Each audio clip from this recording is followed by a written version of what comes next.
welcome back. Gosh, dang it. There we go. Welcome back, everybody, to your daily dose of Diablo. My name is Mr. LaMSC, and today's episode, I gotta just delete that. It's because I had it up at the very end of yesterday. That's why.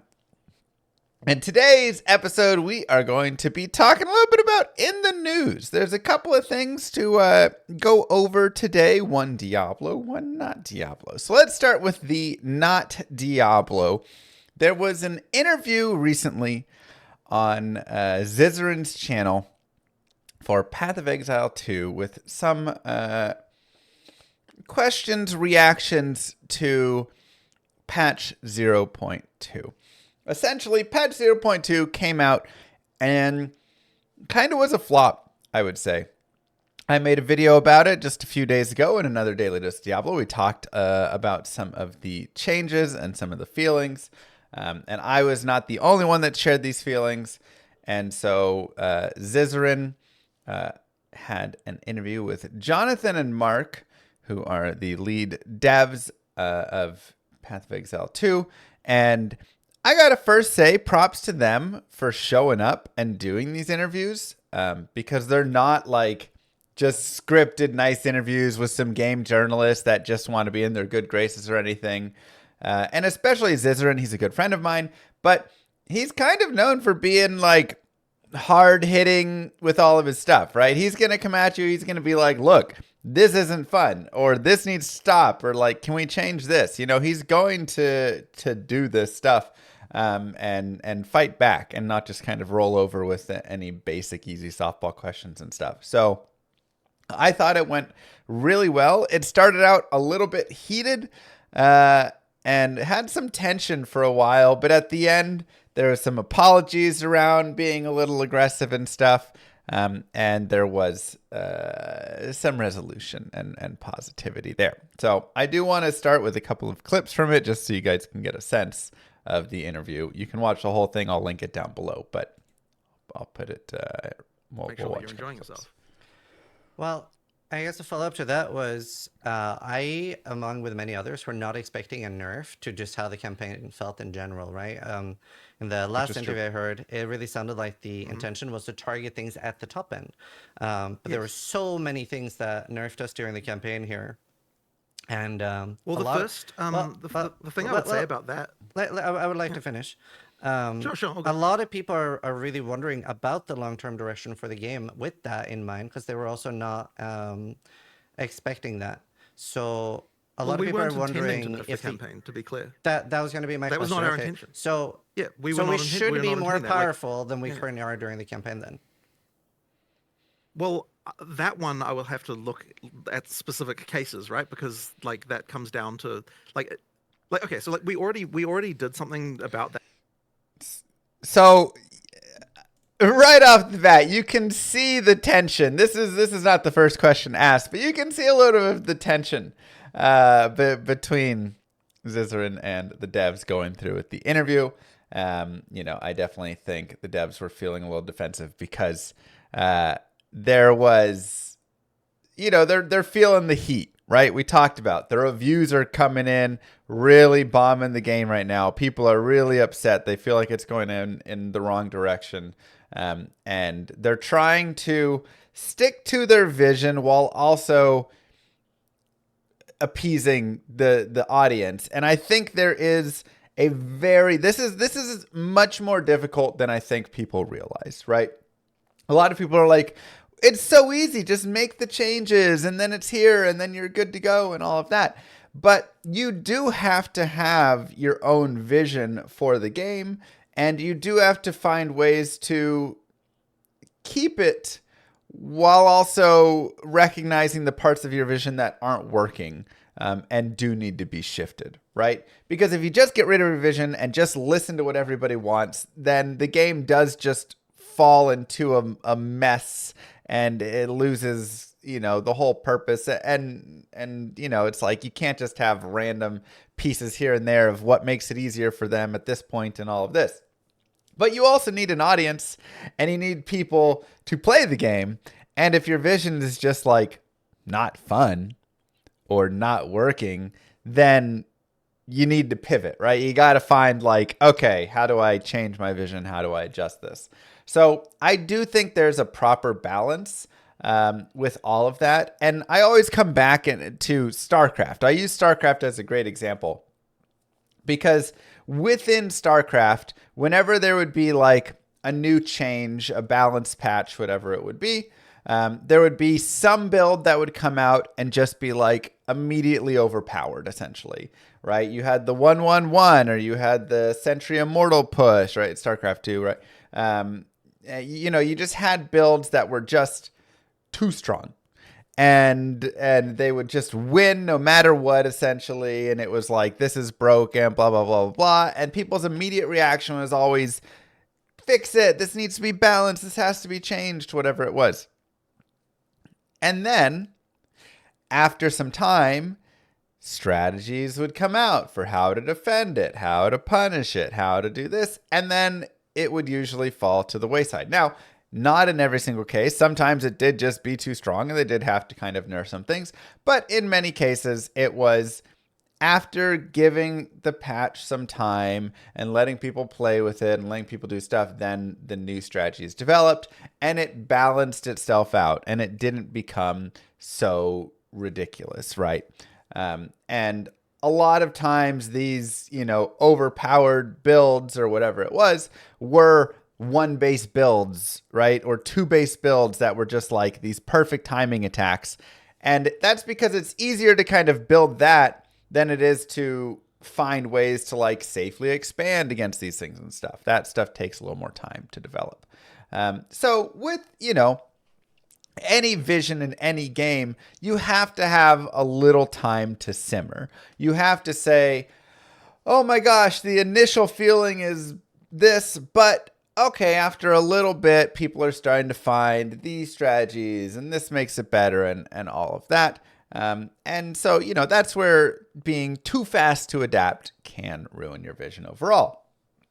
But I do feel like still with POE2, there were and are some things that need to be adjusted.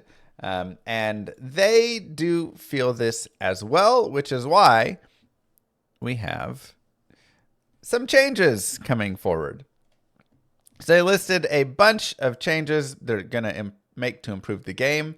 On April 10th, so today actually, or yesterday, because this will be posted the following day.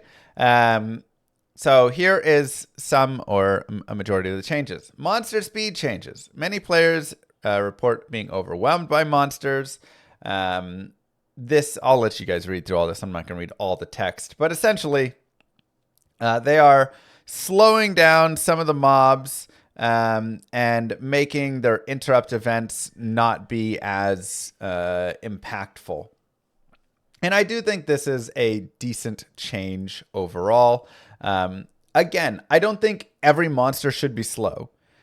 I think you need slow monsters, fast monsters, a good combination. But you need to have medium ones that are really slow, but then really fast, like differences. And that's what they've started to do. Like these monsters will go into a walk after a melee attack, and then they'll start running if you get too far away and like things like this, right? You want AI to not just be blindly every monster feeling the same charging after you, but you do want to make sure there's some good balance of like their life versus their speed versus your damage, right? And all of this. And that's something I think that was off in the game. It felt like everything had too much life versus my amount of damage.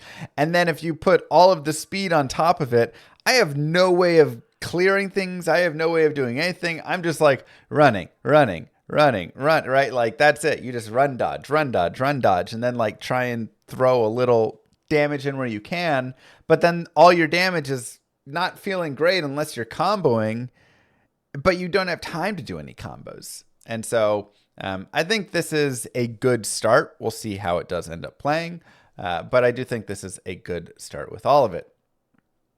So they said we'll be making more changes as well in future patches. This is just some ones that we are putting in to start, because I do think this is, again, this is where it's like you're not changing your vision, but you are improving, an issue that is there for sure, which is if you want combos, if you want all these things to exist, you have to have some give, right? You have to make it so that players can actually have the space and speed and not just be swarmed so they can actually get the combos off. Boss changes. They lowered the amount and size of Chaos Reigns from the Viper Napuzui fight. I think there's a couple Chaos. There's another Chaos attack that's like on a rare mod. A rare, it's like a modifier on rare monsters that's also pretty brutal. And just like spams orbs. So I do hope that they also look at that. But that's good. Reduce the number of times he changes locations to the fight. Flame Breathless off and whatever. Player minion changes. They changed the way minion revive timers work. Minions were struggling in POE2, so they definitely needed something to help out. So this just helps where, you're like almost out of minions, but the revive timer keeps you staying to 7.5 seconds over and over. So should help a little bit more for that, which that's a start for minions. I think minions will get more balance updates in the future because they just are again, they're just struggling a little bit right now. Here's a couple player balances, just, a little bug and whatever stuff. Rally support no longer restricted to strikes or slams. Can support any melee attack you use yourself. And I think this as well should be something that they start pushing more. There's many gems and many things in the game that feel like they're so restrictive to just strikes or slams or whatever it is that there's no, like, you don't feel like you get as much flexibility. That's one of the big things I would say in POE2 is Path of Exile 1, I felt like I could really be more flexible. In Path of Exile 2, I feel like I'm very railroaded, and, these sorts of changes were the things that really, like, kept you on rails, right? It was like, you can't deviate very much. Crafting changes. They added more mods there. And then now you get 12 Artificer's Orbs dropped at fixed locations through the campaign just to kind of help with that, as well as a blank rune at Renly's Forge. So just, again, a little bit more help for crafting. I still think there will need to be more stuff addressed with loot in general. Just, like the amount of importance on weapon and the rolling enhanced damage on your weapon and added damage on your weapon is like way too important, it feels like, and such a difference between if your character feels good or bad. And I'd like to bring a little bit more power back to the character as opposed to having so much of it be on the item.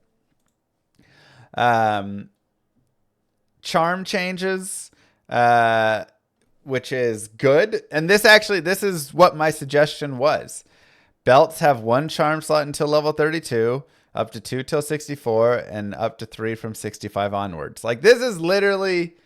So I'm happy that eventually they just took this change and put it in, because belts were pretty worthless with the charm slots and everything. It was just like, it was just garbage. So thankfully they gained some sense and said, you know what? A higher level belt is just going to have more slots. There you go. And then also several charms were not protecting from the hit that activated them. And we've done a pass on charm mods to make them more powerful and rewarding. I think this is good because, again, charms were just kind of like whatever. Like, they were such a useless thing, it felt like. Stash tabs affinities for socketables, fragments, breach, expedition, ritual. Also, charms can go in the flask stash tab or any tab with flask affinity. And then bookmarks added to the atlas. I think this is a step in the right direction, being able to add some bookmarks. But I do think there needs to be like a search feature added there as well. So it's a great start in the right direction. And again, it is, I think still keeping their vision in line, right? They're still like going in that direction of how they want the game to be, but hopefully starting to, fix some things that weren't really great, like that. Slightly improving crafting right there, improving minions a little, slowing down the speed a little of the mobs. Like, I think they're starting to get that balance in here. So I do think it's hopeful. I do think the interview that they had was hopeful as well. And, you know, it had some tension.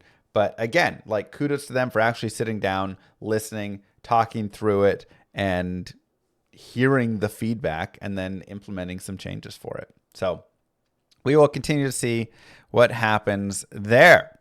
Now, also in the news is we have a new item that dropped recently in Diablo 2, and maybe the most expensive Diablo 2 item, Diablo 2 Resurrected item that we have seen thus far. Wraithcrack, the legendary mallet, has rolled, and you guys, it doesn't get much better than this. This is an ethereal, repairs itself, 40 IAS, 291 ED, 9 off perfect, Fool's Mod, 1 to cold damage, and then of course your repair and blah, blah, blah, blah, blah, and 2 open sockets. That is sexy right there. If I were to make, and maybe I'm wrong in this, if I were to make a perfect weapon of these, it would be a Berserker Axe, 300 ED instead of 291, and then is that it? I mean, I don't know. Are you changing anything else? I'm not sure you're even changing anything else. What do you put in here? You put 2 low runes into this for sure. You could put like a 40-15 in a low, but honestly, I think it's just 2 low runes because you can get your IAS elsewhere in D2R. So you just go low, you get 40% deadly strike, and it is just absolutely disgusting. I mean, that is crazy right there. So in LOD, I have seen similar. This is, I actually have over here. Let me pull it up. This is a similar item from LOD. They do have a 40-15 over in this one. But it is 40 IAS, 300% enhanced damage, Fool's Mod, 6% Mana Steal, and then Eth Repair with 2 sockets. So almost the exact same item, 9% more ED, but it has the Mana Steal instead of the cold damage right there. Now, if you were to, again, compare them, basically you have 9% AD difference and 1 cold damage for 6% Mana Steal. The big difference here is with the 1 cold damage, you are forcing a Ravenfrost because that forces cannot be frozen, right? Also, that's Korean, guys, not Chinese. You are forcing Raven. So where is this used? And how does it differ from, let's say, Grief? Well, even with this being a, $25,000 item or something, this thing is going to sell for some insane, crazy price. Not that I support selling items, but, you know, that's just how it's going to be.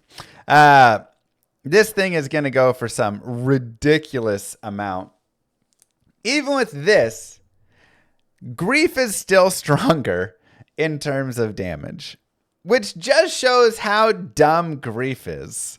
You know, that again, my hate of certain rune words really shines through when you get stuff like this, because this is beautiful. This is absolutely beautiful. And yet Grief still will do more damage. Now, what Grief doesn't have, Grief doesn't have that cold. Grief doesn't have that attack rating, right? The giant boost to attack rating is actually massive for PvP and I mean just PVM, anything, right? Getting 1600 to attack rating is absolutely huge there. So there is still value in, having an item like this. But it is pretty funny that Grief still outperforms it damage-wise just for a single low rune, right? I mean, that's kind of silly. So where and why and how is this exactly used? This is an item that is used in PvP Diablo 2 melee, because in melee Diablo 2 PvP, Grief is banned because, again, it's just dumb. And so Grief is banned there. So you have to go and find a different weapon to use. And that's where you get these sexy items like this that can come in and can just be absolutely crushing. And again, you are forcing the cannot be frozen. So you're forcing a Raven with that on your opponent. But just, yeah. I mean, I just love seeing awesome rare items in Diablo 2 and awesome crafted items, because it is so hard to find these things. And, obviously I've never found anything even close to this. I've owned a couple items that were, similar to this, but much, much worse. Maybe a tenth of the value at most. So it's just very fun to see it. But that is the latest find. I believe it was found by a Korean or Chinese player. I'm not sure exactly who is the rightful owner. I've just kind of seen it posted around in a couple different places. I believe a Chinese player, actually, if I'm not mistaken. But yeah, I don't have more knowledge on that. I will keep you guys posted on any further updates from the item and who it ends up with in the end or something. Could be kind of fun.